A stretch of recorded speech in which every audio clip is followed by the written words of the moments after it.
As we saw in an earlier chapter, you can change a document's size by going to the File menu and choosing Document Setup. When you do this, it has the effect of changing every page in the document, including your master pages, which is a topic I cover later in this chapter. For example, if I change this height to something like 12 inches and click OK, you'll see that every page throughout the document changes. They all got taller. I'll choose Undo from the Edit menu, and you'll see it goes back to the way it was. In most documents, every page is the same size, but sometimes you need to alter your page size. For example, in this document from the Exercise Files folder, the brochure document, I have a trifold. This is 3 panels, front and back. The one on the right side is the cover, the front of the brochure, and this panel over on the left is going to fold inside when this all gets folded up. If all 3 panels were exactly the same width, we'd have a problem when it came to fold it. You know, the laws of physics and all of that. Instead, we must make this last panel, the one that's on the left on this side, slightly narrower so that it folds inside the other 2.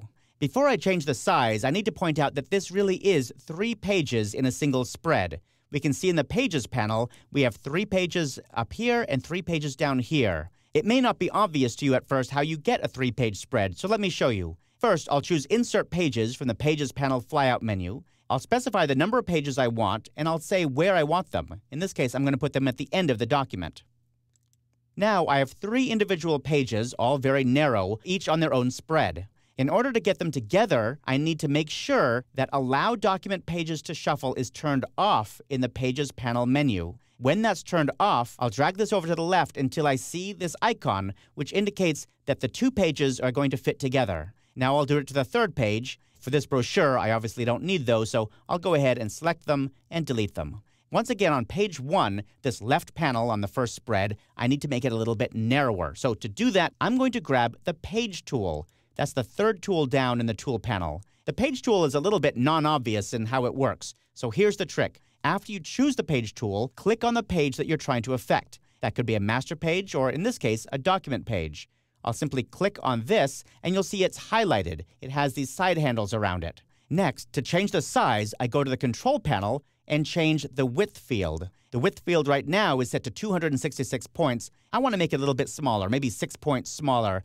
But before I make that change, I must go and make sure that the reference point in the left edge of the Control panel is set up properly. The reference point tells me what part of this page is going to stay stationary, what's locked, and everything else will move around that point. I'm going to choose any one on the right side and then change the width to 260 points. You can see that as soon as I hit Enter or Return, it changed the size of that panel, and it did it based on the reference point, which is the right edge of the page. Because this is a double-sided brochure, I need to do the same thing to the next spread. I'll double-click on the 4 to 6 spread, and that shows me 3 more pages.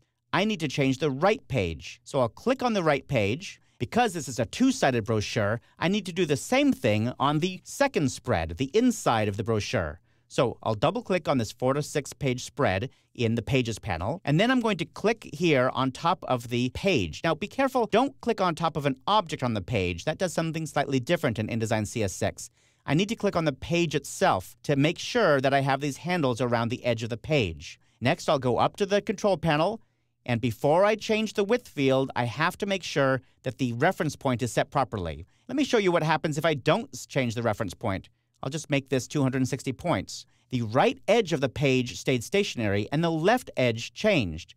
That means I actually have a gap in between this page, and that obviously is not what I'd want. That would print out completely incorrectly. So let me undo that, Command-Z or Control-Z, change the reference point, this time to the left edge, and change this to 260 points. And now we can see that the page changed. It got a little bit narrower on that side. So that page will fold in properly and end up in the proper place, and we won't have any problems when we're folding or binding. There are many other examples of when you might want to change individual page sizes. If you're creating stationery for a client, for instance, one page of your document might be letterhead, the next page could be an envelope, and the third a business card. You can mix and match all of that inside one InDesign document using the Page tool.